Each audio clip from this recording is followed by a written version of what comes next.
హల్లెలూయా. నాకు కలుగాక చిరొచ్చిన సభ్యులందరికీ ఇక్కడ మీకు వాళ్ళకు ప్రత్యేకంగా నాతో సేవకులకు ప్రభునామ శుభాలు తెలియజేస్తున్న దేవుడి మరొక తరుణాన్ని మనకు అనుగ్రహించి విలువైన మాటలు ధ్యానించడానికి మన విజ్ఞాపనలు మన అవసరతలు దేవుని యొక్క ఆశీర్వాదాలు పొందుకునే గొప్ప తరుణాన్ని దేవుడు మనకు అనుగ్రహించిన విధానం బట్టి దేవునికి ఘనత మేము ప్రభావాలు కలుగును గాక. విలువైన మాటలు దేవుడు తన సేవకుల ద్వారా అపోస్తుల ద్వారా జరిగించిన గొప్ప కార్యాలు మరొక మారు ఈ 2026 సంవత్సరం మనం ధ్యానం చేయడానికి దేవుడు ఇచ్చిన ఇచ్చే అవకాశం బట్టి దేవునికి మేము కలుగుగాక. చదివిన అధ్యాయం నుంచి అపోస్తల కార్యము 5వ అధ్యాయము మొదటి నుంచి కొన్ని మాటలు మనం ధ్యానం చేసుకుని ముందుకు వెళ్దాం పిల్లరా.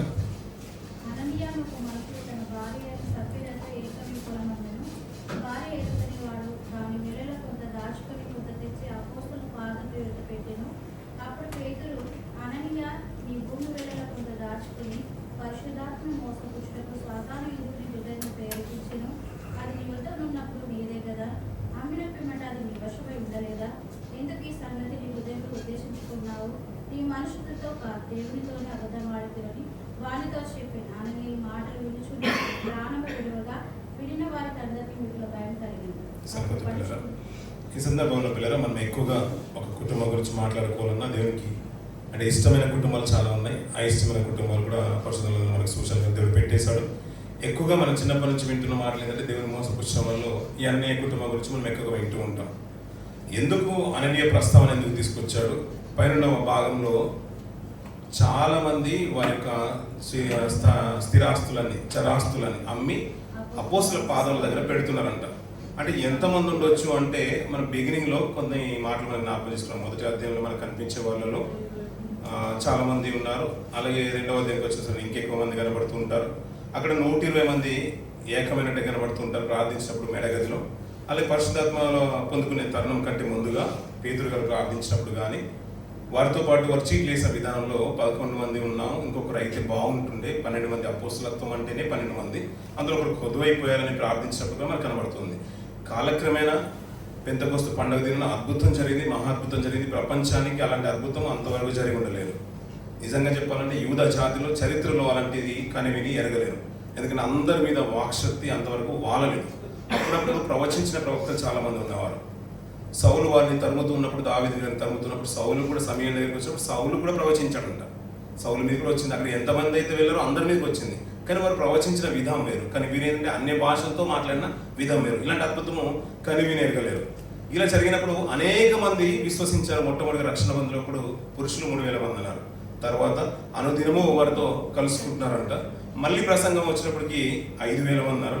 మళ్ళీ ప్రతిదినము చాలా మంది కలుసుకున్నారు. అంటే సంఖ్య అనేది పెరిగిపోతూ ఉంటుంది. అలా పెరిగిపోతున్న వారందరంటే ప్రేరేపింపబడి చాలా మంది ఇచ్చారంట. కానీ అలా ఇస్తూ వస్తున్నారు, అమ్మి మరీ వారి దగ్గర పెడుతున్నారు. సమిష్టి కొలది వారు పంచుకుంటున్నారు.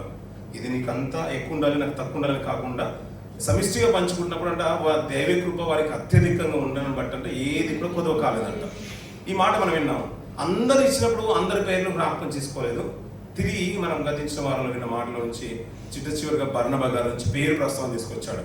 మరి అంతమంది ఇచ్చినప్పుడు వారు అందరి పేర్లు చెప్పొచ్చు కదంటే ఎందుకో మన పర్టికులర్గా మాటను మనకు అండర్లైన్ చేసుకోవడానికి, మన హృదయాలను నాటింపచేయడానికి తన తర్వాత కొన్ని అధ్యాయాలు మనం చూస్తూ ఉంటే బర్నబా గారి గురించి మనం ఎక్కువగా వింటూ ఉంటాం. కాబట్టి ఆ ప్రస్తావన చరిత్ర ఎలా ప్రారంభింపబడింది, బర్నబా గారు ఆయనకు ముందు తరంలో ఆయన ఏ రీతి జీవించాడన్న విషయం మనకు అర్థం అవడానికి బర్నబా గారి పేరు ప్రస్తావన తీసుకొచ్చింది.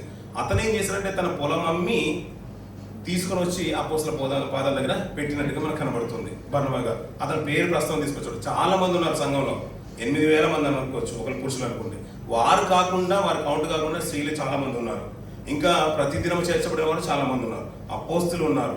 అంతకన్నా ముందు మేడగదిలో ఉన్న 120 మంది ఉన్నారు. వీరందరి పేరు తీయకుండా బర్నబా గారి పేరు తీశారు. అలా తీసినప్పుడు కిందికి చెప్తుంటే వెంటనే ఇమీడియట్గా 5వ అధ్యాయం స్టార్ట్ అవుతుంది. అననీయ అనే ఒక కుటుంబం గురించి కూడా జ్ఞాపకం చేస్తున్నాడు. బర్నబా గారి పేరు తీసుకొచ్చాడు. అలాగే అననీయ గారి పేరు కుటుంబం కూడా పేరు తీసుకొచ్చాడు. వీరు అమ్మి తీసుకొని రండి అని ప్రకటన మాత్రం సంఘంలో చేయలేదండి.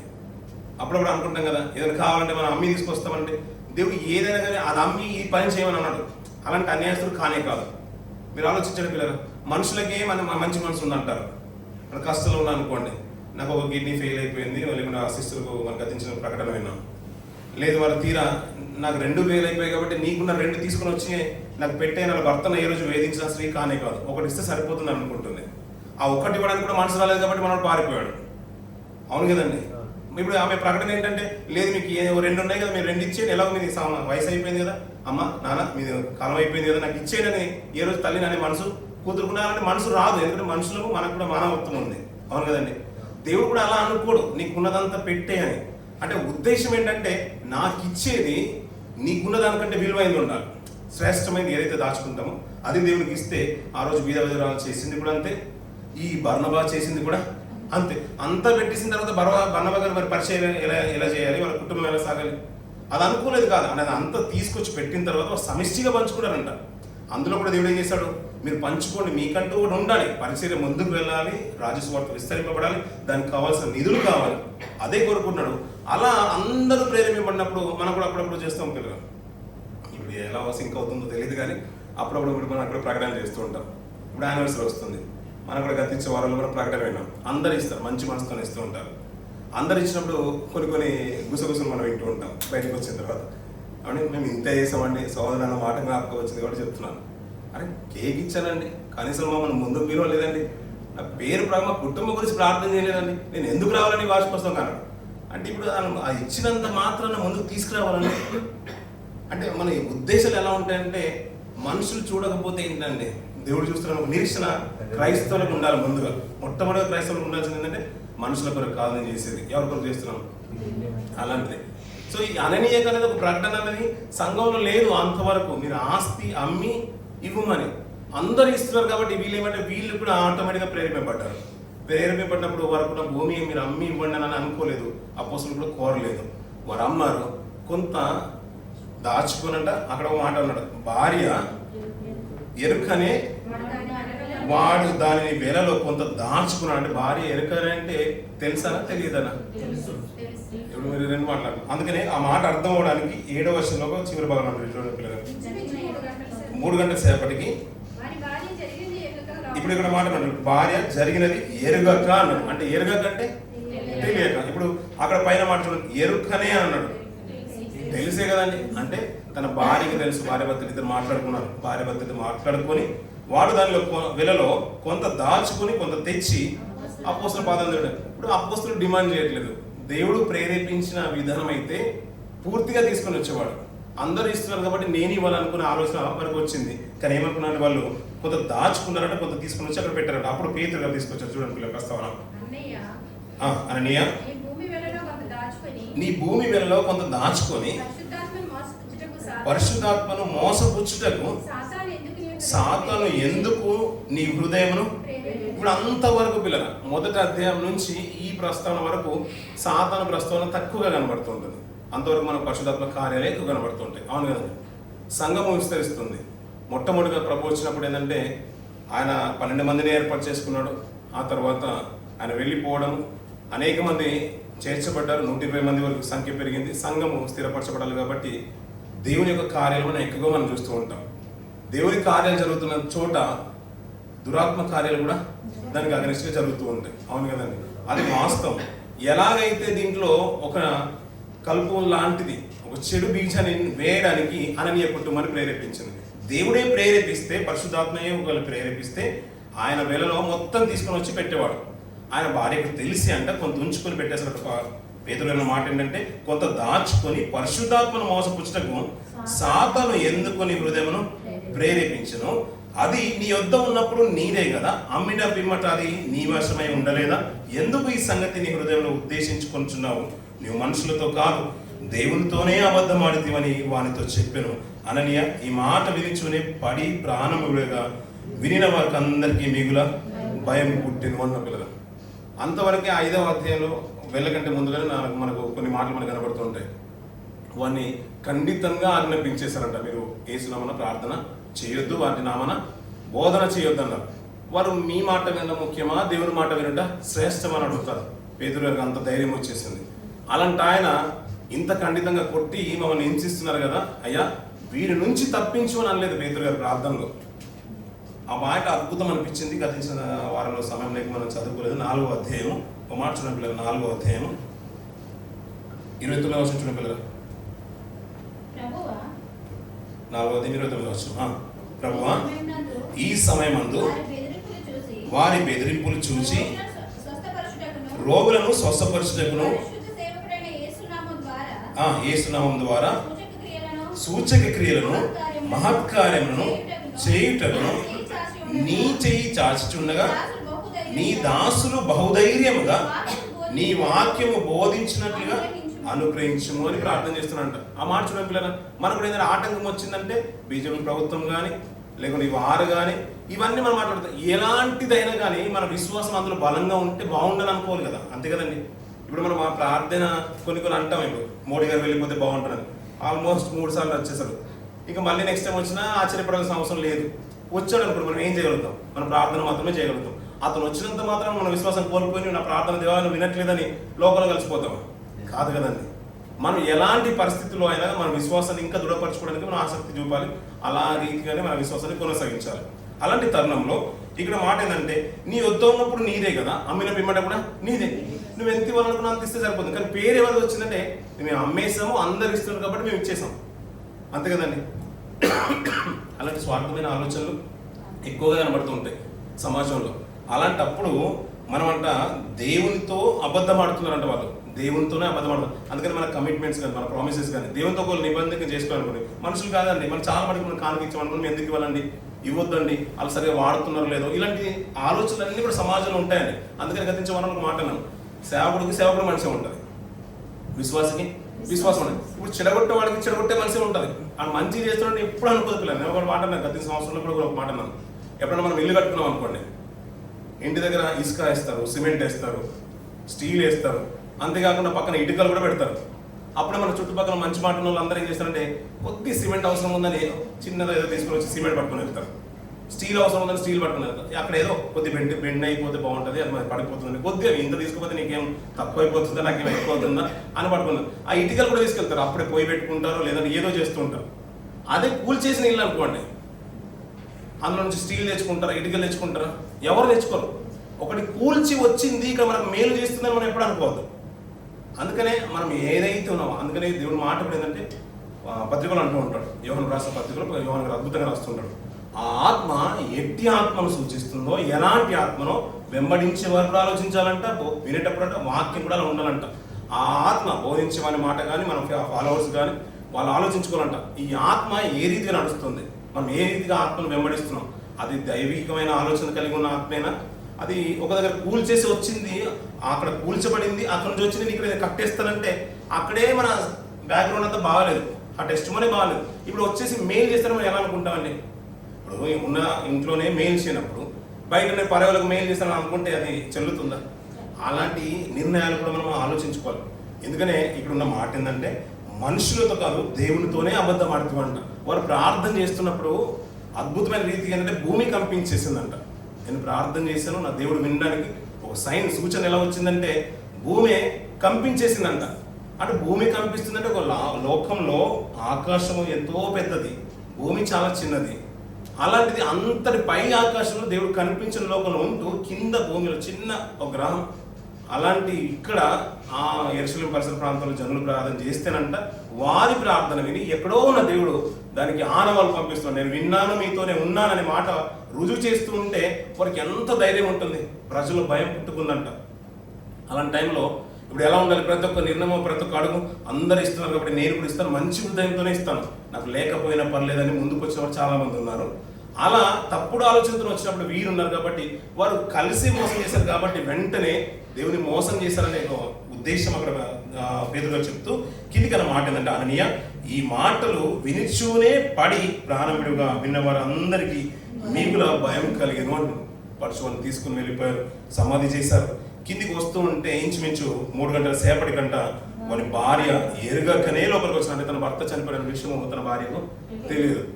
మళ్ళీ భార్య అన్నప్పుడు మరి భర్త ఏదో మరి అలాంటిడే, మరి నాకంటే ఎక్కువ ప్రార్థన జీవితం ఉందని తనని నిజం చెప్పుకుంటే బాగుండేదా అనిపించింది. ఇక్కడ తను కూడా అలా చేసిందంట. అక్కడ అన్న మాట పేతురు గారు చెప్పిన మాట ఏంది, ఇంతకీ అమితిరా అని నాతో చెప్పుమని ఆమెను అడిగిన ఆమె అవును ఇంతకీ అని చెప్పాను. అందుకు పేతురు, ప్రభు యొక్క ఆత్మను శోధించడం మీరు ఎందుకు ఏకీభవించింది? నిజం చూడండి, సంఘం ఎంత బలంగా పుంజుకుంటుందో ఆ రీతిగానే అపవాది తన కుటుంబంలో చిచ్చు పెడుతున్నాడు, సంఘంలో చిచ్చు పెడుతున్నాడు. అలాంటి టైంలో ఇలాంటి ఒక దానికి అందరు బాగుంటారు, చిచ్చు పెట్టిన అపవాది బాగానే ఉన్నాడు, పెట్టిన ఆయన బాగానే ఉన్నాడు. ఈ ఎవరైతే మధ్యలో ఉన్నారో వాళ్ళు నలిగిపోయారు. ఈ కుటుంబం చూడండి పిల్లలు, వారి ఆస్తి వాళ్ళ దగ్గర ఉంది. మీరు అమ్మితే ప్రాబ్లం ఏంది? నేను అమ్మాను, కొంత అమ్మము, కొంత దేవునికి ఇచ్చేసాం, కొంత మా దగ్గర ఉందంటే వారు కాదనే వారు కాదు, దేవుడు కూడా దానికి ఏమనేవాడే కాదు. మంచి ఉద్దేశంతో ఇచ్చినప్పుడు పేరేమో దేవుంది, కానీ జరిగేది చాలా చెడు కార్యం జరుగుతుంది. కాబట్టి అక్కడ దేవుని యొక్క ఆత్మ పనిచేసినట్టుగా దేవుడు ఆయనకు నచ్చంది వెంటనే సహించినట్టుగా మనకు కనబడుతుంది. పిల్లలు కింది కొన్ని మాటలు చూసుకుని మనం ముందుకు వెళ్దాం పిల్లలు. 10వ వచనం నుంచి కొన్ని మాటలు చూద్దాం పిల్లలు. వెంటనే ఆమె ఆత్మహత్యపడి ప్రాణం విడిచెను. ఆ పొడుచువారు లోపలికి వచ్చి ఆమె చనిపోయినది చూసి ఆమెను మోసుకొని పోయి ఆమె పెనిమిటి ఎదుట పాతిపెట్టింది. సంఘం అంతటికి ఈ సంగతులు విన్న వారికి అందరికీ మిగుల భయం కలిగినట్టు పిల్లలు. ఇప్పుడు ఎలా ఉండాలి పిల్లలు? దేవుని ఆత్మ, దేవుని యొక్క ప్రార్థన శక్తి, అంటే విశ్వాసుల యొక్క ప్రార్థన శక్తి, అపోస్తులకు ఉన్న ప్రభావము ఆ ప్రాంతంలో ఎక్కువగా కనబడుతుంది, ప్రభావం ఎక్కువ కనబడుతుంది. అందుకనే కార్యాలు వెనువెంటనే జరుగుతున్నాయి, సంఘము బలపరచబడుతుంది, అనేకులు చేర్చబడుతున్నారు, అద్భుతాలు జరుగుతున్నాయి. వారు బెదిరించినా కూడా వారు ధైర్యంగా ఏంటంటే మనం బెదిరించకుండా కాపాడు ప్రభావ, అల్లరి ఎక్కువ అవుతుంది, వారి నుంచి కాపాడనట్లేదు. ఇలాంటి మధ్యలో కూడా మేము బెదరక ధైర్యంగా బోధించే శక్తిని వారు ప్రార్థన చేశారు. నేను విన్నాను, అలాంటి శక్తి మీకు ఇస్తానని భూమిని కంపింపజేశాడు. దేవుని మోసపుచ్చిన వారికి సైతము వారికి హెచ్చరిక జారీ చేశాడు. అననీయ చనిపోయాడు, తన భార్య అయిన సఫీర కూడా చనిపోయినట్టు కనబడుతుంది. కిందికి కొన్ని మాటలు చూస్తూ పిల్లల, ప్రజల మధ్య అనేకమైన సూచక్రియలను మహత్కార్యాలు అపోస్తుల చేత చేయబడుచుండెను. మరి వారందరూ ఏక మనస్కులై సొలొమోను మంటపంలో ఉండి కడమ వారు ఎవడును వారితో కలుసుకున్నటకు తెగింపలేదు అంటున్న పిల్లలు. అంటే అలాంటి బలమైన ఆత్మ ప్రభావం సమాజంలో కనబడుతుంది పిల్లలు. కిందికి కొన్ని మాటలు మనం చూస్తూ ఉండే పిల్లల, ప్రజలు వారిని గణపరుచుచు ఉండి పురుషులను స్త్రీలు అనేకులు మరీ ఎక్కువగా విశ్వాసులై ప్రభు పక్షమున చేర్చబడి. ఇలాంటి బలమైన కార్యక్రమాలు పిల్లల, నిజంగా చెప్తున్నాం కదా, అద్భుతాలు చేర్చబడితేనే ఈ రోజుల్లో సమాజం నమ్మి రక్షణలోకి వస్తూ ఉంటుంది. రక్షణలోకి వచ్చిన తర్వాత మళ్ళీ అద్భుతాల వైపు చూడాల్సిన అవసరం లేదు. అలా రక్షణలోకి సంఘం కట్టబడడానికి ఆ రోజుల్లో సూచనలు అద్భుతాలు అవసరమైనవి. ఈ రోజుల్లో కూడా చాలా మటుకు రక్షణ లేనప్పుడు మహాద్భుతాలు మనం చూసే వచ్చాం పిల్లలు. మళ్ళీ అద్భుతాలను చూయించేసి దేవుడు లోకంలో నుంచి మనని దేవుళ్ళకి నడిపించాల్సిన అవసరం లేదు. ఒక లోయలోకి వచ్చి కట్టబడిన తర్వాత దాన్ని నిలుకడగా ఉండడానికి మన విశ్వాస యాత్రను కొనసాగించాలి. ఇందులో కొన్ని మాటలు మాట్లాడుతూ పేతురు గొప్పతనం గురించి చెప్తూ, అందుకు చేత పేతురు వచ్చుచుండగా జనులు రోగులను వీధుల్లోకి తెచ్చి వారిని ఎవరి మీదనో అతని నీడైనను పడవలని మంచముల మీదను పరుపుల మీదను వారిని ఉంచిరి. మరియు యెరూషలేము చుట్టూ ఉండే పట్టణంలో శనుల రోగులను అపవిత్రాత్మ చేత పీడింపబడిన వారిని మోసుకొని వచ్చుచుండ్రి. వారందరూ స్వస్థత పొందారండి పిల్లలు. ఎంత గొప్ప కార్యం పిల్లలు. కొంతమంది వెళ్ళిపోలేదు, కొంతమంది స్వస్థత కలగలేదు. మీరు మళ్ళీ రండి, 5వ సారి రండి, 6వ సారి రండి, మళ్ళీ వచ్చేయండి, మీరు నూనె రాసేయండి, మళ్ళీ మసాజ్ చేస్తామని ఆలోచన ఏం లేదు పిల్లలు. దేవుని కార్యాలు ఎంత గొప్ప అని అర్థం అవ్వాలి పిల్లలు. ఒకసారి మాట్లాడతాడు దేవుడు, ఒకసారి ఎన్నుకుంటాడు, ఒకసారి పిలుస్తూ ఉంటాడు. అయినా దాన్ని చెవిన పెట్టకపోతే అది లోకంలో ఉన్న మనుషుల యొక్క నిర్లక్ష్యం, కానీ దేవుని వల్ల కానిదంటూ కాదు పిల్లలు. నేను నీ పక్షంలో ఉన్నాను అని, అపోస్తుల పక్షంలో ఉన్నానని, సంఘం పక్షం ఉన్నానని బలమైన కార్యాలు ఇంతవరకు జరుగుతూనే ఉన్నాయి. ఇది జరుగుతున్నప్పుడు దురాత్మ కార్యాలు కూడా జరుగుతున్నాయి, వ్యతిరేకిస్తుంది. అలాంటప్పుడు సంఘం యూనిటీగా ఉంది పిల్లలు. వారికి ఏ కొదువ లేదంట. అందుకని ప్రతిసారి అంటున్న మాట ఏంటంటే మందలోనే ఉండాలని. అవును కదండి. ఇలాంటి బలమైన కార్యక్రమాలు వారు చవి చూస్తూ ఉంటే, వారు ఎదుట జరుగుతూ ఉంటే అప్పుడప్పుడు అంటూ ఉంటాం కదా పిల్లలు, బలవంతుని చేతిలోని బాణాలు అంటారు. ఎవరు? యవనస్తులు. బలవంతుని చేతులు బాణాలు. ఇప్పుడు యవనస్తులు ఎవరు అంటే, మరి ఇప్పుడు యవనస్తులను చూపించలేము. అందరం యవనస్తులు మనం ఒప్పుకుంటాం, అంతే కదండి. మేము లేదు వృద్ధులు అంటాం, ఎవరు ఒప్పుకోలేము. అందుకనే బలవంతుని చేతిలో నుంచి బాణాలు, సంఘంలో అన్ని బాణాలు అయిపోతూ ఉంటే, ఇవి వేసిన ప్రతి బాణము ఇంకొక దగ్గరికి వెళ్ళిన తర్వాత ఇంకొక సంఘాన్ని కట్టే రీతిగా ఉండాలి కదా, అంతే కదండి. అదే కదా మనం నేర్చుకునే విధానం. అవును కదండి. స్కూల్లో నేర్చుకున్న పిల్లలందరూ కూడా నెక్స్ట్ ఇయర్ ఫర్దర్ స్టడీస్ అయ్యి అన్ని కంప్లీట్ అయిపోయిన తర్వాత వారు నెక్స్ట్ జనరేషన్కి వీళ్ళే మార్గ నిర్దేశకులు ఉండిపోవాలి, వీరే ఇంకో దిశానిర్దేశ చేసేవారుగా ఉండాలి. లేదు ఇక్కడ నేర్చుకుని ఇంతటితో ముగించేయండి అని కాదు కదా పిల్లలు. అలా సంఘంలో అన్ని కార్యాలు చవి చూసిన తర్వాత అనేకులు బలపడ్డారు. కాబట్టి ప్రపంచం అంతట్లోకి సువార్త వచ్చేసింది. లేదు 12 మందే కాదు, 12 మంది చాలా వేల మందిని బలపరిచారు. వేల మందిలో కొన్ని రత్నాలు బయటకు వచ్చేసాయి, కొన్ని ముత్యాలు బయటకు వచ్చేసాయి. అలా ప్రతిసారి బయటకు వచ్చిన ప్రతిసారి వీళ్ళు చాలా మందిని వెలిగించేశారు. అలా వెలిగించారు కాబట్టి ఎక్కడో ఉన్న మారుమూల దేశంలో ఉన్న మనము, ఎక్కడ ఇంకా ప్రభుని ఎరగని గుర్తెరగని జీవితాల్లో ఉన్న మనము మన దాకా కూడా పరిచయం వచ్చింది, మనం కూడా దేవుని పిల్లలు అని గర్వంగా చెప్పుకున్నామంటే కేవలం అది అపోస్తుల వల్లే కలిగింది కాదు. అపోస్తులు చాలా మంది బలపరిచారు. వారు బలపరిచిన ద్వారా వారు వెలిగింపబడి అనేకులు వెలిగించేశారు. ఇప్పుడు మనం తరాల్లో కూడా మనం అదే చెప్తున్నాం కదా. ఆ రోజు తోమా గారు వచ్చి వెళ్ళారు కాబట్టి మనం అందరం కాదు, ఆయన కొంతమందిని వెలిగించారు. వెలిగించే వారు మరొకరు వెలిగించేశారు. మనం అంటాం కదా చైన్ సిస్టమ్ అనేది, అది ఎక్కువగా మనం క్రైస్తవంలోనే చూసింది. దాని ద్వారానే తీసుకున్న వారు చాలా మంది ఉన్నారు. ఇక్కడ కొన్ని బలమైన మాటలు ఏంటంటే పిల్లలు, ఆయన నీడ పడితే కూడా చాలా నాకు విశ్వాసము ప్రజల్లో ఉందంట. అంటే అలాంటి బలమైన ఆత్మ ఆ రోజున అపోస్తులు అందరి మీద కనబడుతుంది పిల్లలు. ఇక్కడ కొన్ని మాటలు బలమైన మాటలు చెప్తుంటాడు 17వ అధ్యాయంలో. కొన్ని చూడండి పిల్లలు. ప్రధాన యాజకుడును అతనితో కూడా ఉన్న వారందరూ అనగా సద్దుకయ్యలు తెగవారు లేచి మత్సరంతో నిండుకొని సరిపోతుంది పిల్లలు. ఇక్కడ మాట పిల్లలు గతించిన 4వ అధ్యాయంలో మనకు కనబడుతుంది సద్దుకయ్యల గురించి మాట. ఇక్కడైతే ప్రధాన యాజకుడును అతనితో కూడా ఉన్న వారందరూ అనగా సద్దుకయ్యల తెగవారు అంటాడు. పునరుత్థానం లేదని చెప్పి సద్దుకయ్యలు అనే మాట. వారు పునరుత్థానం అంటే ఒప్పుకోరు. వారు దేవదూతలైనా కానీ పునరుత్థానాన్ని తిరిగి లేవడం అనే మాట ఒప్పుకోరు. కానీ పరిశీలన అలా కాదు. వారు దేవదూతలు కానీ మళ్ళీ తిరిగి లేవడం అనేది ఒప్పుకునేవారు పరిశీలన. ఇక్కడ ఏంటంటే సద్దుకయ్యల గురించి చెప్తున్నారు. ఈ సద్దుకయ్యల తెగ ఒక విభిన్నమైంది. వాళ్ళు గొప్ప హోదా కలిగిన వారు. అంటే వీరు కూడా యూదుల్లో ఒక తెగవారు, 2 తెగల వారు కనబడుతుంటారు. పరిశీలన కనబడుతుంటారు, సద్దుకయ్యలు కూడా కనబడుతుంటారు. ఇందులో మాట్లాడుతూ సద్దుకయ్యలకు ఉన్న క్యారెక్టర్ ఏంటంటే ఇది పునరుత్థానమే లేదన్నప్పుడు ప్రభు లేచాడని మీరు ఎలా బోధిస్తారు? అందుకనే ప్రభు లేచాడనే మాట వారు జీర్ణించుకోలేక ఈ నామాన్ని బట్టి బోధింపకూడదని ఒక రూల్ తీసుకొచ్చేసారు. కానీ ఆ మాటకు మేము ఎలా లోపడతాం? ఆయన ఆధారాలు చూపించేశారు, రుజువులు చూపించేశారు. అందుకని మేము దేవుని మాటే వింటామని పేతురు గారు ఖండితంగా చెప్పేశారు. ఇక్కడికి వచ్చిన తర్వాత వీరు మత్సరముతో నిండుకొనట వారిని చెరసాల్లో ఉంచేశారంట పిల్లలు. ఈ చెరసాల్లో ఉంచిన తర్వాత ఇక్కడ ఒక అద్భుతంగా జరుగుతుంది. ఉంచిన తర్వాత బయటికి రావడము ఆశ్చర్యం అనిపించింది. ఇంకా మాట్లాడుతూ ఉంటే ఇది ఏమైపోతుందో అని వాళ్ళలోనే సందేహం కలిగింది. అసలు దీని అంతం ఎట్లా ఉంటుందన్న ఉద్దేశంతో ఇది ఏమోనో అంటారు చూడండి. అంతటా దేవాలయపు అధిపతి ప్రధాన యాజకుడు ఆ మాటలు విని 24వ వర్షం ఆ మాటలు విని ఇది ఏమోనో అని వారి విషయమై ఎటు తోచక ఉండిరి అంటాడు పిల్లలు. వీరందరికీ ఏం చేయగలుగుతారు? దాని అంతం ఎట్లుంటుందో అర్థం అవ్వట్లేదు. ఎందుకంటే అంత గొప్పగా వారు రాని భాష మాట్లాడుతున్నారు, స్వస్థత చేకూరుస్తున్నారు. 40 ఏళ్ళు పైబడిన వాడు కుంటివాడు అంతవరకు నడవని వారికి స్వస్థత ఇచ్చేశారు. సంఘం విస్తరించిపోతుంది. సంఘానికి వ్యతిరేకంగా నిలబడిన వారేమో ఆ రోజు దేవుని పరిశుద్ధాత్మను మోసపుచ్చిన వారు కుటుంబము వారిలో భర్త భార్య చనిపోతున్నారు. ఇంకా మాట్లాడుతూ బలంగా దేవుని యొక్క ఆత్మ ప్రభావం ఉన్నప్పుడు వీరేమో చెరసాల్లో ఉంటే వారు బయటకు వస్తున్నారు. మేము అప్పుడు చూసినప్పుడు అందులో ఎవరు లేరు, కానీ వారు బయటికి ఎలా వచ్చారని ఆశ్చర్యమవుతున్నారు. ఇంతటి అద్భుతాలు జరుగుతుంది కాబట్టి ఇది ఏమవుతుందో అని ఆశ్చర్యపడుతున్నారు. 27వ వచనం చూడండి పిల్లలు. నిలబెట్టి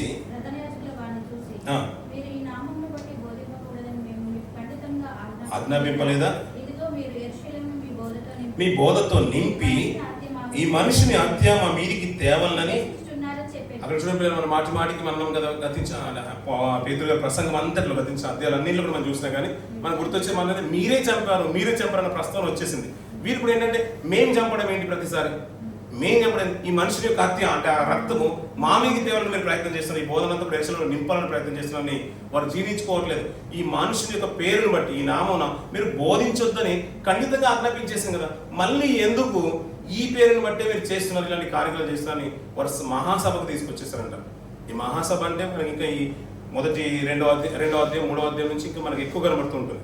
పౌలు గారి దగ్గర కూడా మనకి మహాసభ ఎక్కువ కనబడుతుంది. అది పెద్ద కమిటీ, అందులో 71 మంది కనబడుతుంటారు. అందులో సద్దుకయ్యలు అలా పరిచయలు గొప్పవారుగా కనబడుతుంటారు. వారే తీర్పు తీస్తారు. వారు ఏదైతే ప్రధాన యాజకుడు వీళ్ళందరూ ఏదైతే తీర్పు తీరుస్తారో వారే చెల్లుబాటు జరుగుతుంది. వారి మధ్యలోకి తీసుకొచ్చిన తర్వాత వీరు అండుతూ ఉంటే అప్పుడు పేతురు గారు మాట కూడా చదువుకుని ముందుకెళ్ళిన పిల్లలు. అందుకు పేతురు దేవునికి మేము లోబడలేం కదా, లేపెను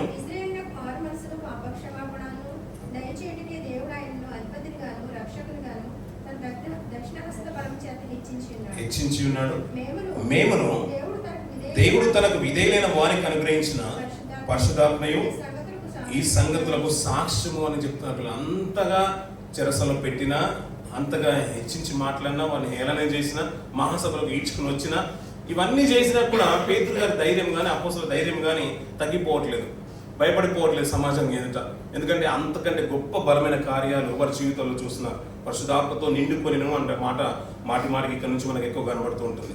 అలాంటి తరుణంలో పిల్లలు ఇక్కడ ఒక 5వ అధ్యాయంలో కొన్ని విలువైన మాటలు మనకు కనబడుతుంటాయి. 5వ అధ్యాయంలో కూడా ఏంటంటే ఎప్పుడైతే దేవుని ఆత్మను ధృవీకరించారో వ్యతిరేకంగా నిలబడ్డారో వారి కుటుంబం కనబట్టింది. అంతేకాదు సంఘంలో ఎలాంటి పరిచయం జరుగుతుందో అది సంఘం విస్తరిస్తున్న సూచనలు తెలియజేస్తున్నారు, అద్భుతాలు చూస్తున్నారు. ఇక్కడ వారిని హింసించడం జరుగుతుంది, చెరసలు పెట్టడం జరుగుతుంది, వారిని దేవుడు అద్భుత రీతిగా బయటికి తీసుకురావడం కనబడుతుంది. చివరి భాగంలో ఇక్కడ గమనీయుల యొక్క ప్రకటన అద్భుతం పిల్లలు. ఈ 5వ అధ్యాయంలో బలమైనది ఇంకేదైనా ఉందంటే ఆయన సాక్ష్యం, ఆయన ఇచ్చే తీర్పు, ఆయన ఉన్న మంచి మాటలు 33 నుంచి 40 వరకు 39 వరకు అతని మాటలు అద్భుత రీతిగా ఉన్నాయి. నిజంగా చెప్తున్నాను కదా, ఇలాంటి న్యాయమైన మాటలు చాలా అరుదుగా కనబడుతుంటాయి. ఆయన మాటలలో విలువైన మాటలు ధ్యానించుకుని ముగించిన పిల్లలు వారు ఈ మాట చెప్పి అత్యాగ్రహం తెచ్చుకొని వీరిని చంపను ఉద్దేశించగా సమస్త ప్రజల వల్ల ఘనత నొందిన వాడును ధర్మశాస్త్రోపదేశుడైన గమనీయులను ఒక పరిసయుడు మహాసభలో లేచి ఈ మనుషులను కొంతసేపు వెలుపల ఉంచుని ఆజ్ఞాపించి వారితో ఇట్లను ఇశ్రాయేలులారా ఈ మనుషుల విషయమే మీరు ఏం చేయబోచున్నారో జాగ్రత్త సుమండి.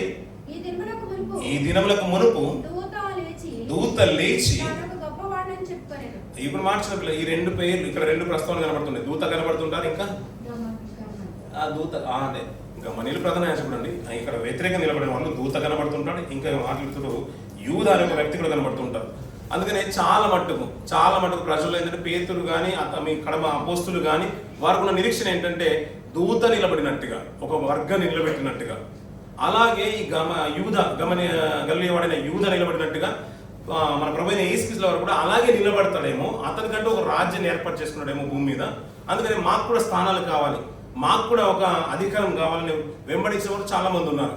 కానీ తీరా ఇలాంటిది కాదు. మనుషులు అనుకున్నట్టుగా ఆ రోజు రాజు పలికినట్టుగా నాది ఇహలోక సంబంధమైన రాజ్యం కానే కాదు. మీరు అనుకుంటున్నారేమో అలాంటి రాజ్యమే నేను కట్టడానికి వచ్చానేమో అనుకుంటున్నారేమో. ఇహలోక సంబంధమైనది కాదు, నాది పరలోక సంబంధమైనది, కంటికి కనిపించింది. అది ఆల్రెడీ రాజ్యము ప్రారంభం అయిపోయిందన్న విషయాన్ని రాజుకు సైతము ప్రభు శిలువ మరణంగా ఎక్కకంటే ముందు ప్రస్తావన తీసుకుని వస్తూ ఉంటాడు. అందుకనే ప్రజలు ఏంటంటే ఇలాంటి రాజ్యమే కడతాడేమో, కొంత వర్గం అతను వెంబడిస్తుందని ప్రజల్లో ఒక నాడు ఉంది. ఎందుకంటే వారు రోమ ప్రభుత్వ కాలంలో ఉన్నారు. ఎవరైనా కానీ రోమిల నుంచి విడుదల ఇస్తారేమో అని యూదుల నిరీక్షణ. ఎందుకంటే రోమ ప్రభుత్వం వారి మీద ప్రభుత్వం చేస్తుంది. మనకి ఇజ్రాయేల్కు ఉన్న నానవైతే ఏంటంటే మోషే గారి కాలం మొదలుకొని మన ప్రభువైన యేసు వచ్చే వరకు అందరూ వారిని ఏలిన వాళ్ళే. ఐగుప్తులు వెళ్ళారు, మిగతా అన్ని జనులు అందరూ కూడా వెళ్ళారు, వారి బానిసత్వంలో వెళ్ళడం మళ్ళీ విడిపింపడం ఇదే ఆనవాయితీ. ఈ రోమ ప్రభుత్వంలో ఉన్న వారిలో కూడా యూదులకు ఏంటంటే ఎవరైనా రాజ్యం లేపుతారేమో, మాకు విడుదల ఇస్తారేమో, మాకంటూ ఒక రాజు వస్తారేమో అనే నిరీక్షణ ప్రజల్లో ఉంది. కొంతమంది నమ్మేవారు ఏంటంటే మనకు రక్షకుడు వస్తారేమో నమ్మేవారు చాలా మంది ఉన్నారు ప్రజల్లో. కానీ ప్రజలు ఏంటంటే ఎక్కువగా ఒక రాజ్యం కట్టబడుతుందేమో, రోమ ప్రభుత్వం మా మీద అధికారం చేయదేమో అని ఉంది. అలా వచ్చిన వాళ్ళు దూత ఒకడు తనకంటూ ప్రజలను ఏర్పాటు చేసుకున్నాడు, కానీ అది నిలబడలేదు. అందుకని అదే ప్రశ్న చెప్తున్నాడు. దూత లేచి తనకు గొప్పవాడని చెప్పుకొని ఇంచుమించు 400 మంది మనుషులు వారితో కలిసిరు, కానీ వాడు చంపబడే 400 మంది ఇంచుమించు కలిశారు. అంత బలగా వేసుకుని తిరిగిన వాడే, కానీ వాడు చంపబడను, వాళ్ళు లోపడిన వారందరూ చెదరి వ్యర్థులైపోయి. అలాగే వానికి తర్వాత జనసంఖ్య దినములలో గలిలయుడైన యూదా వాడు వచ్చి ప్రజలను తనతో కూడా తిరుగుబాటు చేయ ప్రేరేపించను, వాడు కూడా నశించను. అందుకనే ఆ ప్రధాన మాటలు ప్రతిదీ అబ్జర్వ్ చేస్తున్నాడు. ఎందుకంటే ధర్మశాస్త్రం తెలిసినవాడు, గమనీయుడు, ప్రజలందరి వల్ల ఘనత పొందినవాడు. అలాంటి వర్గం చాలా ఉంది. ఇంకా మనం చెప్పాలనుకుంటే ప్రభుత్వ పాటు సిలువను వేసిన వాళ్ళు అంటే ఎక్కడానికి సిద్ధంగా ఉన్న వాళ్ళు బరబ్బా ఒకడు. తను కూడా ఒక వర్గాన్ని నిలబెట్టుకునేవాడు దొంగతనంలో. తనకంటూ ఒక విలువలు తెచ్చుకునేవాడే, కానీ అది దైవయుక్తిని సంబంధించుకుంది కాదు, దైవికమైన ఆలోచన కలిగింది కానే కాదు. అందుకని అవి నిలబడలేకపోయాయి. అలాంటి బరబ్బాను, దొంగపోటును, బందిపోటును మీరు వాణి కావాలనుకుంటున్నారు. ఇది ఇంతలో లోపంలో పాపం కానీ లేలాంటి లోపం కానీ నాకు కనిపించలేదని రాజు చెప్పినా వినలేదు వారు. ఇలా వారి గురించి మాట్లాడుతూ వారికి లోబడిన వారందరూ చెదిరిపోయింది. ఎవరికి యూదాకు లోబడిన వారందరూ కూడా చెదిరిపోయింది. కాబట్టి నేను మీతో చెప్పినది ఏమనగా, ఈ మనుషుల జోలికి పోక వారిని విడిచిపెట్టుడు. ఈ ఆలోచనను, ఈ కార్యమైనను మనుషుల వల్ల కలిగినది ఆయన అది వ్యర్థమవును. నిజమే కదా పిల్లలు? మనం ఎప్పుడైనా కదా పిల్లలు, మనం ప్రతిసారి అంటే కదా కొన్ని సంవత్సరాల ముందు, కొన్ని నెలల ముందు మనం ప్రకటనలు చేస్తుంటాం, మనం ప్రార్థిస్తూ ఉంటాం. అయ్యా మనుషుల ఆలోచన కాదు, మాకు ధనం కాదు ముఖ్యం, మనుషులు కాదు ముఖ్యం, మీరే కార్యం జరిగించాలి. మీ కార్యం జరుగుతుంటే ఆటోమేటిక్గా మనుషులు ప్రేరేపింపబడతారు, జనులు ఎక్కువ వస్తుంటారు, అందరూ మిమ్మల్ని ఆరాధిస్తుంటారు. అదే మాకు కావాల్సింది. అదే మనం అనుకుంటాం, అదే ప్రార్థిస్తుంటాం. దేవా మనకు శక్తికి మించింది నా ఇల్లు కట్టుకోవడం అంటే, శక్తికి మించింది నా కూతురు పెళ్లి చేయాలంటే, శక్తికి మించింది నేను ఏదైనా పని చేయాలంటే, నాకు ఏది చేయాలన్నా నాకు సామర్థ్యం మించింది కాదు. మీ సాయంకాలం మనం ప్రార్థన చేస్తుంటాం. మనుషులు ఆలోచించేది వెళ్ళామనుకోండి ఏది కూడా నిలబడదు పిల్లలు. చాలా మట్టుకు అనుకుంటాం మనం ఆ నిర్ణయం తీసుకుందాం, ఈ నిర్ణయం తీసుకుందామని. దైవికమైన ఆలోచనలు లేకపోతే ఆ ఆలోచనలు కూడా వ్యర్థమైపోతూ ఉంటాయి. అలాంటి మనకు ఎన్నో రోజులు ఉన్నాయి. అది గతించిన కొన్ని సంవత్సరాల క్రితం 6 years బ్యాక్ ఒక రూల్ తీసుకొచ్చారు, ఒక జీవో కూడా పాస్ చేశారు. క్రైస్తవులందరికీ లోకంలో ఏది ఉండదన్నారు, భారతదేశంలో ఏది ఉండదన్నారు. అయిపోయిందని వచ్చిన నుంచి అంతా కూడా నాశనం అయిపోతుంది అన్నారు. అది మనుషుల ఆలోచనలు. ఒకవేళ దైవ చిత్తం అయింది అనుకోండి, అలాంటి పరిస్థితి వచ్చింది అనుకోండి, ఏమైపోతుంది? అది ఏమి రాకపోయినా పర్లేదు, మైనారిటీ కింద ఉన్నా పర్లేదు, లేకపోయినా పర్లేదు, ఏమవుతుంది? విశ్వాసాన్ని కోల్పోతారా? అది కోల్పోయింది అది విశ్వాసం కానే కాదు. అలాంటి ఎన్ని వచ్చినా కానీ దైవికమైన ఆలోచన కాకపోతే అది వ్యర్థమైపోతుంది. ఇంకా చెప్తున్నాడు కూర్చున్న పిల్లలు, ఈ ఆలోచనను ఈ కార్యమైన మనుషుల వల్ల కలిగిన దాయన అది వ్యర్థమవును, దేవుని వల్ల కలిగిన ఆయన, దేవుని వల్ల కలిగిన ఆయన మీరు వారిని వ్యర్థపరచలేరు. ఆ మాట అద్భుతం అనిపించలేదు పిల్లలు. చాలా మంచి 2 ఎగ్జాంపుల్ ముందు పెట్టేశారు. ఇలాంటి వారు చాలా మంది వచ్చారు. అలా దైవికమైనది కాదు, అది మనుషుల వల్ల కలిగిన ఆలోచన. వాడు నశించాడు, వారితో ఉన్నవారు కూడా నశించేశారు. అలా దూత అలాగే చేశాడు, యూద అలాగే చేశాడు. కానీ ఇది ఒకవేళ ఈ మనుషుల గురించి కూడా మీరు జాగ్రత్త ఉండండి. ఎందుకంటే దైవికమైన ఆలోచన కాలేదా, మనుషుల వల్ల అయిందా, అదే ఆటోమేటిక్గా కూలిపోతుంది. దేవుని కనుక హస్తం కనుక ఉంటే దాన్ని కనుక మీరు వ్యతిరేకిస్తే, ఇప్పుడు ఎవరితో పోరాటము? దేవునితోనే పోరాటం. మనుషులు ఉంటే దేవుడు వివాదం తీర్చవచ్చు. అది దేవునితోనైతే ఇంకా మనకు పక్షపాతి ఎవరు, మన పక్షాన వాదించేది ఎవరు? అందుకనే సమూయేలు కంటే ఉన్న ప్రవక్త, ముందున్న ప్రవక్త ఎవరండి? సమూయేలు కంటే ముందున్న ప్రవక్త అన్నగారి కాలంలో కనబడుతుంది. ఎవరండి? ఏలీ తన కుమారుల గురించి మాట్లాడుతున్నాడు. అయ్యా మీరు చేసేది మంచి కార్యం కాదు నాన్న, మీరు మనుషులు ఏదైనా తప్పిదం చేశారా పర్లేదు, దేవుడు మన పక్షాన న్యాయం తీర్చవచ్చు. మీరు దేవునితోనే చెలగడబడుతున్నారు, మన పక్షాన నిలబడేది ఎవరు, ఆయన మీ పక్షాన వాదించేది ఎవరు అని మాట వారి కుమారులను హెచ్చరించమని మాట్లాడుతుంటాడు. అలా ఈ మాట మాట్లాడుతూ, మీరు ఒకవేళ దేవునితో పోరాడేవారు తెలుసుని వారు అతని మాటకు సమ్మతించి అపోస్తలులను పిలిపించి కొట్టించేశారంట. మరి మాటకు సమ్మతించినప్పుడు వదిలిపెట్టచ్చు కదా. ప్రాబ్లం ఏంటంటే ప్రభు తిరిగి లేచాడంటే మీరు ఒప్పుకోవట్లేదు. వారు లేస్తే వారి యాజకత్వం ఉండదు, వారి ప్రధానత్వం ఉండదు, సద్దుకల నిరీక్షణ అంతా కూడా వృధా అయిపోతుంది. కొన్నేళ్ల నుంచి నమ్మిన విశ్వాసం ఏంటంటే ఎవరు చనిపోయినా ఎవరు లేవరు అని. ఎవరి పునరుత్థానం లేదని చెప్పడే సద్దుకైన మాట అదే నిదర్శనం. ఎవరు లేవరు. ఇన్నేళ్ల నుంచి నమ్మిన విశ్వాసాన్ని వీరు కూల్చేస్తున్నారు. ప్రజల్లో ఉన్న మా నారుడు, మాకున్న ఘనత వీరు పటాపంచలు చేస్తున్నారు, మా సింహాసనాన్ని కూడా కూల్చేస్తున్నారని ఆ నామంతో బోధించొద్దు. మీరు ఏదైనా చేసుకోండి, కానీ ఆ నామం యేసునామని బోధించదు. ఇప్పుడు చనిపోయిన వారి పేరు మనం మాటికి తీసుకొచ్చామనుకోండి, ఏం ఘనత ఉంటుంది? అది చనిపోయి మరీ తిరిగి లేచారని గొప్పగా చెప్తున్నారు, గుండెలు చరుచుకొని మరి చెప్తుంటే వారి పక్షంలో ప్రజలందరూ కూడా వెళ్ళిపోతుంటే, మరి అంతవరకు మీరు అదేదో పునాది పెట్టేశారు, ఎవరు లేవరని, ఏమి ఉండదని, దేవదూతలు ఉండరని ఎన్నో మాటలు చెప్పేశారు. మరి వీరి విశ్వాసం ఏమైపోను? వారిని వెంబడించేవారు ఏమైపోతారు? వారి భయం అదే అనిపోయింది. అందుకని వారు మత్సరంతో నిండుకొని వారు నేర్చుకుని వచ్చేసారు. దేవుని దూత కార్యం చేసింది. అయ్యా మీరు ఇంతవరకు దూతలే లేరన్నారు, దేవదూతలు లేరన్నారు, మరి దేవుని దూత కార్యం చేసి వారిని బయటికి తీసుకుని వచ్చేసింది. మేము ఇప్పుడు పెట్టినప్పుడు కూడా ఎవరు లేరు దాంట్లో. అలాంటి బయటకు వచ్చేసారు. మరి సాక్షాత్తు బయటికి రాకపోతే, తీసుకొచ్చిన వారు ఎవరు లేకపోతే, వారు దాచుకున్న ధనము ఈ వీరికి ఎలా తెలిసిపోయింది అంటే ఎవరో వారి పక్షం నుండి దేవుడు న్యాయం తీరుస్తున్నాడు. వారు ఏదో దాచుకున్న మాట పేతురుకి అక్కడ మా అపోస్తలులకు చెప్తున్నారు. కాబట్టి ఇదేదో ఉంది అని ప్రజల్లో వినికిడి ఎక్కువైపోయింది, నానుడు ఎక్కువైపోయింది. అందుకనే వెంబడించి వారు ఎక్కువైపోయారు. సద్దుకాయలు అది ఓర్చుకోలేక వారిని కొట్టించేశారంట. అంతవరకు అల్లరి ఎక్కువైపోతేనే పేతురు గారు ప్రార్థించిన మాట ఏంటంటే, దేవా ఇంకా గంభీరంగా ధైర్యంగా బోధించే శక్తిని ఇవ్వమన్నాడు. మీరు చేయి జాపేశారు అద్భుతాలు చేయడానికి, ఆపగల శక్తి ఎవరికి ఉంది? మాకు ధైర్యంగా బోధించే సామర్థ్యం ఉన్నప్పుడు నేనున్నాను, వెంబడిస్తానని ఒక సూచన పంపించేశారు. భూమికి పంపించేసింది. అద్భుతాలు జరుగుతున్నాయి, ఆశ్చర్యాలు జరుగుతున్నాయి. ఇంకా బోధించొద్దు అంటున్నారు. బోధించొద్దని చెప్పడమే కాకుండా కొట్టించేశారంట. ఇప్పుడు కొట్టించినప్పుడు వారు తీసుకున్న మాట చిన్న పిల్లలు యేసు నామను బట్టి విడుదల చేసి ఆ నామము కొరకు అవమానము పొందుటకు పాత్రులను ఎంచబడినందున వారు సంతోషించేశారంట. సరిపోతుంది పిల్లలు.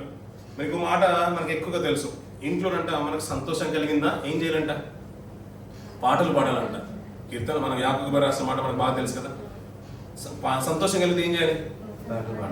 ఆపద వచ్చింది, శోధన వచ్చింది, బాధ కలిగింది, మనం ఏం చేయాలి? ప్రార్థన చేయాలి. అంతే కదండి.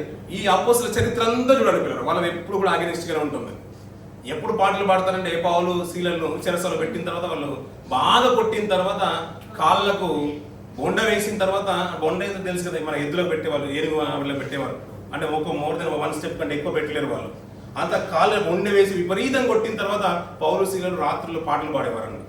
అంటే ఆపద వచ్చినప్పుడు, అవమానం వచ్చినప్పుడు, నింద వచ్చినప్పుడు తీసుకోవాల్సిన నిర్ణయం ఏంటంటే ప్రార్థన చేయాలి. కానీ వీళ్ళదంతా కూడా వేరే ఉంటుంది, ఆంటీగానే కనబడుతుంది చరిత్ర అంతా మనం చూసినా. కానీ ఇక్కడ చూసిన మాట ఏంటంటే వారిని కొట్టించేసారు, వేసిన ప్రార్థించొద్దన్నారు. వారిని ఇష్టమైన మాటలు ఉన్నప్పుడు అంటే వీరేమనుకున్నారంటే ఆ నామం కొరకు అవమానం పొందుటకు పాత్రులను ఎంచబడినందున వారు సంతోషంగా వెళ్ళినారంట. పిల్లలు దేంట్లో సంతోషం అంటే దేవుని నామాన్ని బట్టి మేము అవమానం ఎంచబడినా పర్లేదు, ఆయన కీర్తి చేకూర్చబడుతుంది, ఆయనకు మహిమ చేకూర్చబడుతుంది, పర్లేదు. వారు ఎందుకనే హతసాక్షుల జీవితాలు ఎందుకు వెలుగుమయమయ్యాయంటే ఇదే కారణం. పిల్లలు వారు చంపబడినా పర్లేదు. యుఎస్లో గతించిన దినాల్లో కొంత ఒక ఆయన షూట్ చేసి మరీ చంపేశారు. మన ఇండియా ప్రాంతంలో ఆయన ప్రవీణ్ గారి గురించి మనకు బాగా తెలుసు. మరణం ద్వారా ఆయన స్వార్థ వెళుతుంది. ఇప్పుడు ఆయన పోయినా పర్లేదు అన్నట్టుగా అనుకుంటాం కదా. ఆ పోతే ఏముంది, ఒక ఆయన చంపబడ్డాడు. దానికి బదులుగా ఆయన జీవిత కాలంలో జరిగిన పరిచయం కంటే ఎక్కువగా మరణ దినంన, ఆయన జ్ఞాపక దినంన మరీ ఎక్కువగా పరిచయం జరిగింది. 1 సంవత్సరం రోజులు క్రైస్తవులు అంటే ఇలా దేవుని కొరకు బ్రతికేసిన తన భార్య క్షమాపణ పెట్టేసింది అన్నమాట జీవితాంతము ప్రజల్లో అది ఎక్కువగా వినికిడిలోకి వచ్చేసింది. అంతేందుకు పిల్లరా, ఎన్నో సాక్షులు మనం హతసాక్షుల గురించి మనం వింటూ ఉంటాం. వారు పెట్టిన క్షమాభిక్ష వలన ప్రపంచం వారి వైపు తిరిగింది. ఏలన చేసిన మదర్ తెరెసా తీసుకున్న నిర్ణయాలను బట్టి కూడా ఏలన ఏమైపోయింది, నా ప్రభువు కనపరచబడాలి, ఆయన చెప్పిన విధము మయపరచబడాలి. ఈ సేవ ద్వారానే కొంతమంది రక్షణలోకి రావాలి. నాకు ఉమ్మేసావు, దానం అడిగితే చేతులు ఉమ్మేశారంట, నాకు ఇది ఇచ్చేసావు, మరి వారికి ఏమి ఇస్తావని అడిగిందంట. అంత గొప్ప సహృదయము, అంత గొప్ప మనసు ఈ రోజుల్లో ఎవరికి ఉంటుందండి? అది ప్రభువుని ఎరిగిన వాళ్ళు ఒక జీవితాల్లో మార్పు దశలకు వచ్చిన తర్వాత ఆటోమేటిక్ ఏంటంటే అల్టిమేట్గా వారి జీవితాలు వెలుగుమైపోతాయి. నాకు కాదు ఘనత, ఇప్పుడు దేవునికి ఘనత రావాలి, నాకు అవమానం వచ్చినా పర్లేదు, వీరంతా కొట్టేశారు, నిందించేశారు, దూషణ మాటలు మాట్లాడేశారు, అయినా పర్లేదు, ఈ అవమానం పొందడానికి మేము ఉన్నామని సంతోషించారంట. అంటే ప్రభు ఏర్పరచుకున్నది మీకు రాజ్యం ఇస్తానని, నీకు ఉన్నతమైన స్థానం ఇస్తానని, మీకు స్వస్థత వరాలు ఇస్తానని ఆ మాటలు వారు పక్కన పెట్టేస్తారు. అయ్యా వరాలు ఇచ్చినా పర్లేదు, ఇవ్వకపోయినా పర్లేదు, నీవు ఆత్మ బలం ఏంటో, పునరుత్థాన శక్తి ఏంటో మేము గుర్తిరిగేస్తాము. నీకు ఆత్మ ఉంది, నువ్వు వస్తావు, నువ్వు తిరిగి లేచమని సాక్షాత్తు 40 దినాలు మాకు కనబడి మమ్మల్ని బలపరిచేసావు. తర్వాత నువ్వు ఏమి ఇచ్చినా పర్లేదు, ఇవ్వకపోయినా పర్లేదు అని ఒక నిరీక్షణ ప్రజల్లో ఉంది, అంటే ప్రత్యేకంగా అపోస్తల్లో ఉంది. కానీ దేవుడు వారిని విడిచిపెట్టలేదు పిల్లలు. ఆత్మ వరాలు ఇచ్చాడు, స్వస్థత వరాలు ఇచ్చాడు. అంతేకాదు వారికి సహకరించడానికి సంఘాన్ని అద్భుత రీతిగా వాడుకున్నాడు. వారందరూ శక్తికి మీదది ఆస్తులు సమకూరుస్తున్నారు. సంఘం విస్తరించబోతుంది. ఇంకా మాట్లాడుతూ అనుదినం వారు ప్రార్థించిన విధానం బట్టి, అనుదినం వాక్యని ప్రకటించిన విధానం బట్టి అంట సంఘము బహు విస్తారంగా వెంటనే సంఘం బలపరచబడుతుంది పిల్లగా. ఇలాంటి గొప్ప కార్యం జరుగుతున్నప్పుడు వారు అవమానం పొందుటకు పాత్రులుగా ఎంచబడినందుకు వారు సంతోషించుచు మహాసభ నుండి వెళ్ళిపోయి ప్రతిదినం దేవాలయంలోను ఇంటింటను మానక బోధించుచు ఏసే క్రీస్తని. ఏసనే మాటకు తెలుసు కదా మా అర్థం. క్రీస్తు అంటే అంటే ఏసంటే క్రీస్తు అంటే అంతే కదండి. మీరు ఉల్టా పల్టా చెప్పేసి మీరు ఆ పరిశైలు మార్చినట్టు సదుకాయలు మార్చేసినట్టు చెప్పే కదా.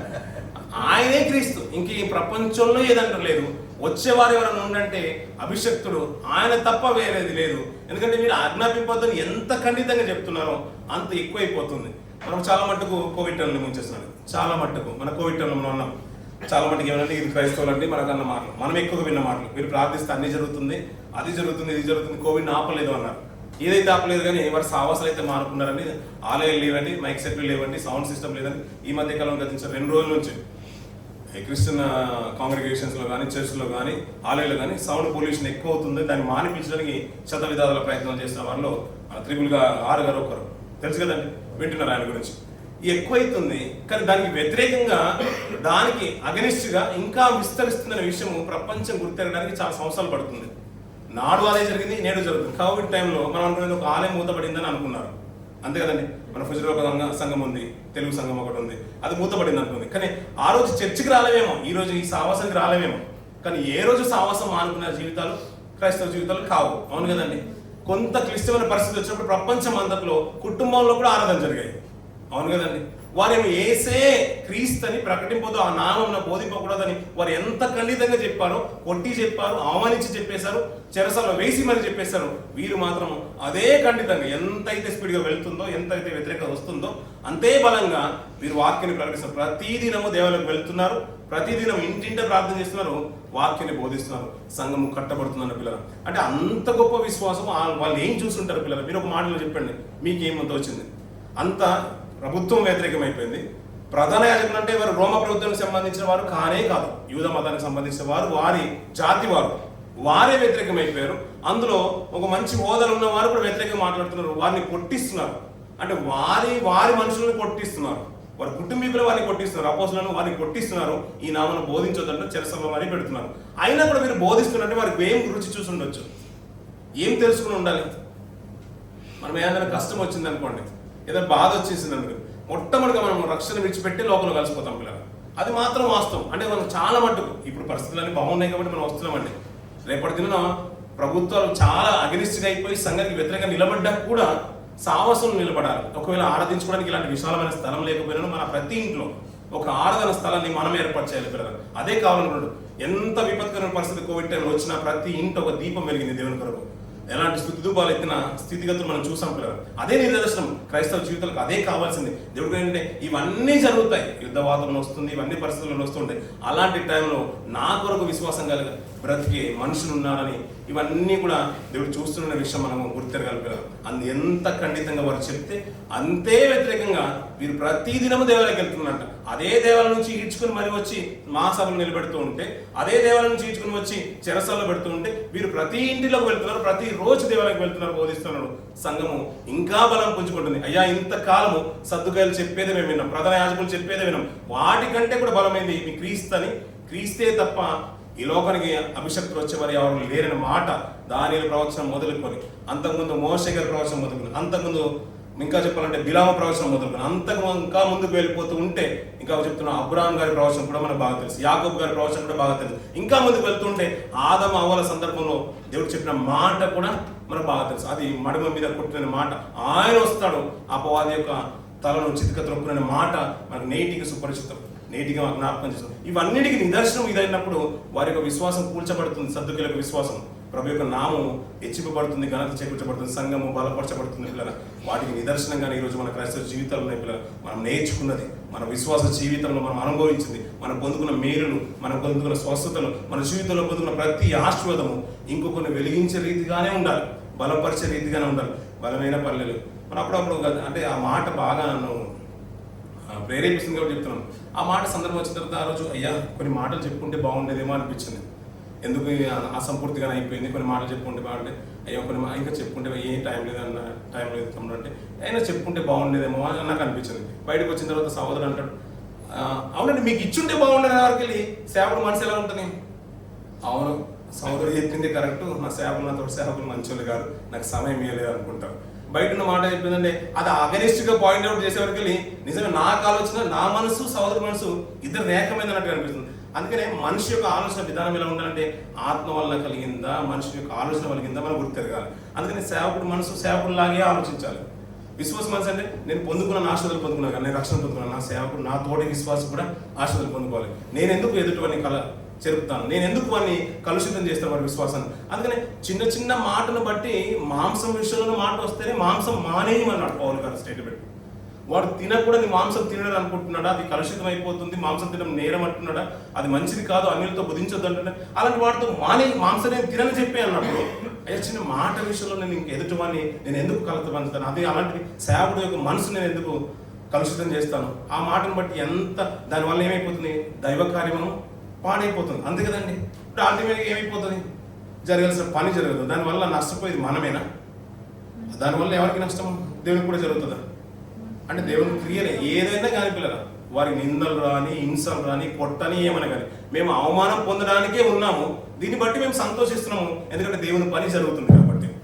లేదు పర్లేదు దేవుడు సంతోషించినా పర్లేకపోదు, మేము సంతోషంగా ఉంటే పర్లేదు అనుకుంటే ఇలాంటి అపకీర్తమైన అస్పష్టమైన పనులే జరుగుతూ ఉంటాయి. అది దైవ కార్యాలు కావని మనకు అర్థమైపోతుంది.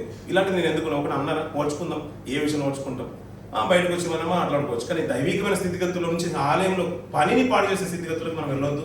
అది మన స్థితిగతులకు మంచిది కాదు, మన సంఘానికి కూడా శ్రేయస్కరం కాదు. అందుకని అపోస్తులకు ఉన్న తత్వం ఏంటంటే పని జరగాలి, అది మాకు ఎంత నింద తీసుకొచ్చినా పర్లేదు, ఎంతటి బాధ కలిగినా పర్లేదు. అలానే దేవుడు వాళ్ళు విడిచిపెట్టలేదు పిల్లలు. నేను ఉన్నానని భూమిని సైతం కంపింపజేసి వారికి ఆయన ఒక ప్రభావాన్ని తెలియజేసినప్పుడు ఆయన మా పక్షంలో ఉంటే ఈ లోకంలో వచ్చే ప్రతి నింద కూడా అది సంతోషం అన్నట్టుగా సాత్వికంతో అంగీకరించారు. అందుకని క్రైస్తవుడు అందుకట క్రైస్తవుడు అయినందుకు హింస పొందాలనే మాట పేతురు గారు మరి హెచ్చించి మరి తన పత్రికల్లో రాస్తూ ఉంటాడు. ఇలాంటి మాటలు, బలమైన మాటలు మన ఆత్మీయ జీవితానికి తోడ్పడాలని, ఉపయోగపడాలని కోరుకుంటూ ఈ మాటలు ముగిస్తాను. దేవుడి మాట దీవించి ఆశ్రయించుగాక. ఆమేన్.